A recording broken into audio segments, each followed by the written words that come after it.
Kulbahina mangdula sa best of 3 final sa NCAA Season 101 tungod magtigi dinhi ang duha ka teams nga dugay ng dunay rivalry sa NCAA Basketball League.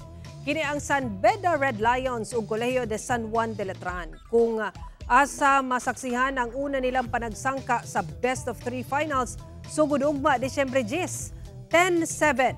Mo kana ang head-to-head finals record tali Red Lions ug Knights kung asa nakalamang ang Red Lions matud sa league statistician nga si Pong Ducanes. Gani sa Final Four era, ang San Beda ug Letran ang nag-abot sa NCAA Championship sa 5 kahigayon. Nakuha dinhi sa Red Lions ang 3 ka titulo samtang ang Letran 2 ka championship. Mao nga siguradong init ang basketball court sa subling panagtigi sa 2 ka rival teams sa NCAA Season 101 Finals nga magsugod na ugma.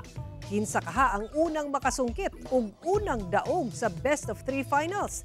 Team Knights ba o Team Red Lions? Masaksihan ang ilang dula sa GTV ug Heart of Asia hasta na sa social media channels sa NCAA ug GMA Sports.